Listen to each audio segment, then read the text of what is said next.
تو اس وجہ سے جب بھی کبھی کسی گناہ کا داعیہ پیدا ہو، جب بھی کسی ناجائز کام کی خواہش دل میں جنم لے، جب بھی کسی حرام کام کو دل مچلے، تو اس کو قربان کرو، اس کو قربان کرو۔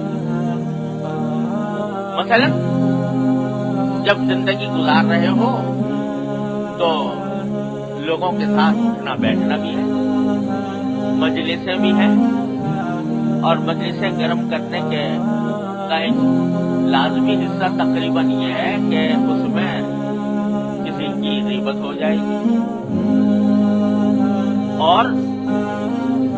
جب غیبت کرنے کو دل چاہے گا تو دل مچلے گا کہ فلاں کا ذکر آ گیا، لاؤ یہ بات کہہ دوں، مزہ آ جائے گا، مجلس گرم ہو جائے گی، لوگ اس جملہ بازی پر، اس فکرہ بازی پر واہ واہ کریں گے، یہ دل میں چل رہا ہے۔ اس وقت تمہیں یاد آئے کہ میرے اللہ نے یہ فرمایا تھا کہ غیبت کرنا ایسا ہے جیسے کہ مردہ بھائی کا گوشت کھانا، اور اس وقت تمہیں یاد آئے کہ محمد رسول اللہ صلی اللہ علیہ وسلم کا یہ ارشاد مروی ہے کہ غیبت زنا سے بھی بدتر گناہ ہے، اور اس خیال کے آنے سے تمہارے دل جو مچل رہا تھا غیبت کرنے کو، کسی دوسرے کا برائی سے ذکر کرنے کو جو دل چاہ رہا تھا، تم اللہ کے آگے اس کو اللہ کے سامنے اس کو قربان کر دو۔ یہ ہے قربانی جو مطلوب ہے، یہ ہے میری زندگی اللہ کے۔ بازار میں نکلے ہو، چاروں طرف نگاہوں کے لیے فتنے ہیں، اور صورتیں ایسی سامنے آ رہی ہیں کہ دل مچل رہا ہے کہ نگاہ ڈال لو، لذت لے لو، تھوڑی دیر کا مزہ حاصل کر لو، تصویریں لگی ہوئی ہیں، بے پردگی کا سیلاب ہے، اور نگاہ اس کی طرف ڈالنے کو دل مچلتا ہے، دل چاہتا ہے کہ کر گزروں۔ اس وقت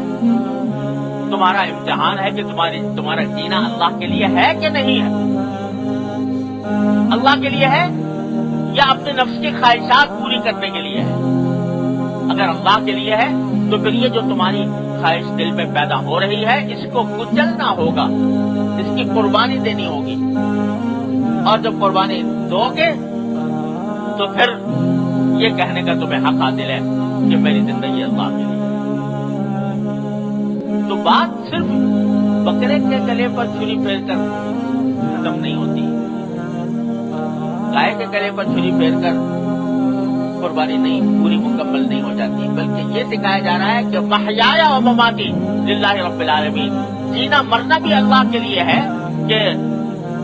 جس طرح تم نے اس کی قربانی کر دی، اپنی خواہشات کی قربانی کرو، اپنے جذبات کی قربانی کرو، اپنے دل میں امٹنے والے تقاضوں کی جو اللہ کے حکم کے خلاف لے جا رہے ہوں ان کی قربانی کرو۔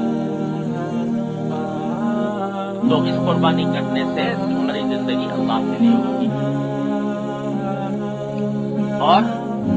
یہی ذرا حقیقت کام بظاہر مشکل لگتا ہے، بظاہر مشکل لگتا ہے، اللہ بچائے جب عادت پڑ جاتی ہے بری، کسی ناجائز کام کی عادت پڑ گئی ہے تو چھوڑتے ہوئے دل پر آڑے چلتے ہیں، بہت مشکل لگتا ہے۔ لیکن اس مشکل کو آسان بنانے کا راستہ بھی یہ ہے کہ اس مشکل کو، اس کڑوے گھونٹ کو ایک مرتبہ زبردستی اپنے اوپر زبردستی کر کے پی جاؤ، پیو کڑوے گھونٹ کو، تو اللہ تبارک و تعالیٰ پھر آسانی بھی پیدا فرما دیتے ہیں۔ جوں جوں بندہ ہمت سے کام لیتا ہے، جوں جوں بندہ ایک طرف اپنی ہمت سے کام لیتا ہے، دوسری طرف اپنے اللہ کو پکارتا ہے کہ یا اللہ میں اس مشکل میں مبتلا ہو گیا ہوں، میرے نفسانی تقاضے، میری نفسانی خواہشات، میرے جذبات مجھے گناہ کی طرف لے جانے والے ہیں، میں کہیں بہک نہ جاؤں، اے اللہ اپنی رحمت سے مجھے بچا لے اس سے۔ کوشش اور ساتھ میں رجوع اللہ، کوشش اور اللہ تعالیٰ سے رجوع کر کے مانگنا، تو اللہ تبارک و تعالیٰ پھر راستے کھول دیتے ہیں۔ دو چیزیں ساتھ ساتھ کرنی ہوگی، کوشش اور ساتھ ساتھ اللہ تعالیٰ سے مانگنا۔ یا اللہ باہر نکل رہا ہوں، نہ جانے کیا منظر سامنے آ جائے، نہ جانے کس مشکل میں، کس گناہ میں مبتلا ہو جاؤں، اے اللہ میری حفاظت فرما لیجیے، اے اللہ میری نگاہوں کی حفاظت فرمائیے، اے اللہ میری زبان کی حفاظت فرمائیے، اے اللہ میرے کانوں کی حفاظت فرمائیے۔ رجوع اللہ اور اپنی طرف سے کوشش۔ ہمارے حضرت کی بل صلی اللہ تعالیٰ سے کا یہ جملہ میں نے پتہ نہیں کتنی مرتبہ اپنے حضرت سے سنا اور کتنی مرتبہ آپ حضرات کو سنایا، مگر ہر مرتبہ دل چاہتا ہے کہ اس کو دہرایا جائے۔ فرمایا کرتے تھے کہ وہ ذرا سی بات جو حاصل ہے تصوف کا، وہ ذرا سی بات جو حاصل ہے تصوف کا، یہ ہے کہ جب کسی طاعت کے انجام دینے میں سستی ہو تو سستی کا مقابلہ کر کے وہ طاعت کرے، اور جب کسی گناہ کا تقاضا دل میں پیدا ہو تو اس گناہ کا مقابلہ کر کے، اس تقاضے کا مقابلہ کر کے اس گناہ سے بچے۔ فرمایا کہ اسی سے تعلق مع اللہ پیدا ہوتا ہے، اسی سے باقی رہتا ہے، اسی سے ترقی کرتا ہے۔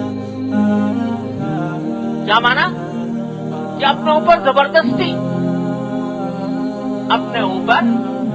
زبردستی، طاعت کے کرنے کے لیے زبردستی، گناہ سے بچنے کے لیے زبردستی، جب تک یہ ایک مرتبہ ہمت کر کے نہیں کرو گے، اس وقت تک جینا تمہارا اللہ کے لیے نہیں ہوگا۔ محیایا میری زندگی، و مماتی میری موت، سب اللہ کے لیے ہے، رب العالمین کے لیے۔ کب ہوگی؟ جب ہمت کر لو گے اور یہ عزم کر لو گے کہ دل کتنا ہی مچل رہا ہو لیکن میں کسی صورت اللہ تبارک و تعالیٰ کے حکم کی خلاف ورزی نہیں کروں گا۔ یہ جب عزم اور اپنے اوپر زبردستی کر کے، اپنی خواہشات کو کچل کر، جب ان کی قربانی دے کر جب گناہوں سے بچو گے تو اسی نسبت سے اللہ تبارک و تعالیٰ کے ساتھ تعلق بڑھے گا، اسی نسبت سے قرب حاصل ہوگا۔ اللہ تبارک و تعالیٰ کو وہ دل بہت پسند ہے جو اس کی طاعت میں ٹوٹے، یعنی وہ خواہشات کی قربانی دے کر آدمی اپنے دل کو توڑے۔ دل تو چاہ رہا تھا کہ گناہ کر لوں، لیکن اللہ تبارک و تعالیٰ کے تصور سے گناہ سے زبردستی کر کے اپنے آپ کو روک لیا۔ شیشہ تھا دل کا چکنا چور ہو گیا اس وجہ سے، لیکن جو چکنا چور ہوتا ہے اللہ کی وجہ سے، تو اللہ تبارک و تعالیٰ پھر اس کو اپنے محبت کا، معرفت کا، تعلق کا مورد بناتے ہیں۔ اللہ تعالیٰ کی سنت ہے، نہ بچا بچا کے تو رکھ اسے کہ یہ آئینہ ہے وہ آئینہ، نہ بچا بچا کے تو رکھ اسے کہ یہ آئینہ ہے وہ آئینہ، جو شکستہ ہو تو عزیز تر ہے نگاہ آئینہ صاحب۔ یہ تو دل تو بنایا اللہ میں نے، یہ شیشہ اس لیے بنایا کہ یہ توڑا جائے، یعنی اس کے خواہشات اس لیے پیدا کیے تاکہ کچلی جائے۔ ارے بھائی فرشتے بھی تو تھے دنیا میں، کائنات میں، تسبیح تقدیس میں لگے ہوئے تھے، ان کے دل میں کوئی گناہ کا خیال بھی نہیں آتا تھا، لیکن اللہ میاں نے کہا کہ نہیں، یہ کافی نہیں، ایسی مخلوق ہونی چاہیے جس کے دل میں گناہ کے جذبات بھی ہوں، جس کو گناہ کرنے کا دل بھی چاہے، اور پھر وہ ہمارے خاطر اپنے دل کی خواہش کو توڑ کر، اس کی قربانی دے کر ہماری خاطر سے قربانی دے اور اپنے آپ کو زبردستی کر کے گناہ سے بچائے۔ تو وہ ہوگا، وہ ایسی مخلوق ہوگی کہ فرشتوں سے بھی میں کہوں گا انی اعلم ما لا تعلمون، میں جانتا ہوں تم نہیں جانتے، یہ مخلوق کیسے پیدا کر رہا ہوں، ایسی پیدا کر رہا ہوں کہ یہ گناہ بھی کی بھی نہ صرف صلاحیت رکھتی ہے بلکہ گناہ کے جذبات اس کے دل میں موجیں مارتے ہیں۔ اس کے باوجود جب یہ میرے تصور سے، میرے حکم کی خاطر مجھ سے قرب حاصل کرنے کے لیے جب یہ اپنے دل کی خواہش کو کچلتی ہے تو یہ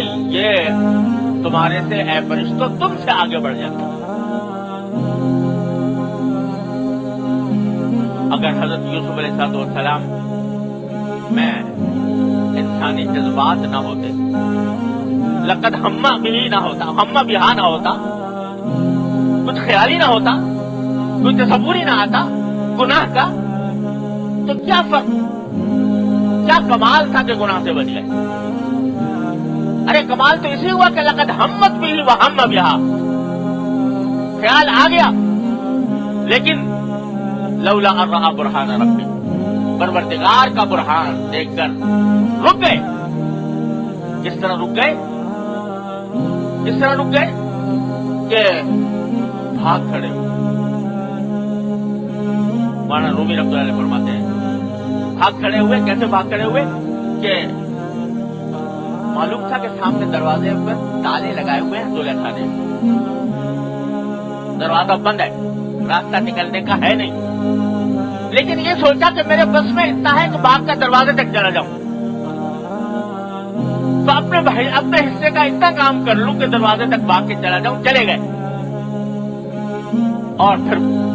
پروردگار کو پکارا، الا تصرف عنی کیدہن اصب الیہن واکن من الجاہلین، پکارا تھا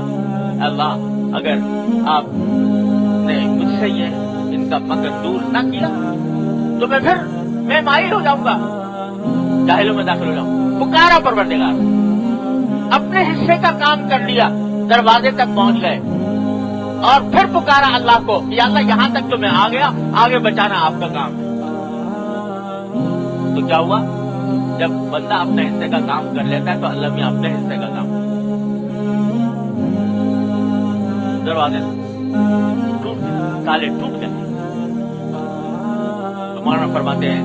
کہ گرچہ رکھنا نیست عالم را بدید، گرچہ رکھنا نیست عالم را بدید، خیرہ یوسف وار بھی باید دوید، اگرچہ اس دنیا میں گناہوں سے بچ کر بھاگنے کا کوئی راستہ نظر نہیں آ رہا، چاروں طرف فتنے ہیں، چاروں طرف گناہوں کی آگ بھڑکی ہوئی ہے،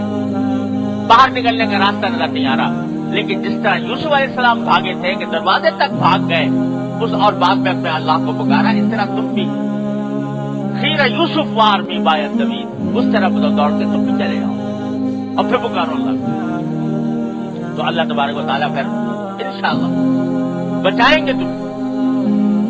لیکن یہ عزم کرنا ہوگا کہ دل پر چوٹ مارنی ہے، زبردستی کرنی ہے، اپنی خواہش کو کچلنا ہے، یہ ایک مرتبہ یہ قربانی دینی ہوگی، تب یہ اللہ تبارک و تعالیٰ کی طرف سے بنتا ہے۔ اور یہ بھی عرض کر دوں کہ یہ جب انسان اللہ تعالیٰ کے راستے پر چلتا ہے اور اپنے آپ کو گناہوں سے بچانے کی عزم کرتا ہے، چوٹیں مارتا ہے اپنے دل پر، تو الحمدللہ اس کا یہ عمل اللہ تعالیٰ کو بڑا محبوب ہے۔ بعض اوقات اس کے بعد ایک کشاکش ہوتی ہے نفس کی اور انسان کے ضمیر کی، نفس کی اور انسان کے عزم اور ارادے کی، شیطان کی اور انسان کی لڑائی چلتی ہے، کشتی چلتی ہے۔ اس کشتی میں جب تم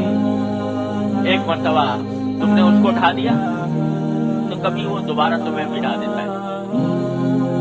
لیکن یہ مایوس ہونے کی بات نہیں ہے۔ پھر دوبارہ تم پھر وہی عمل کرو گے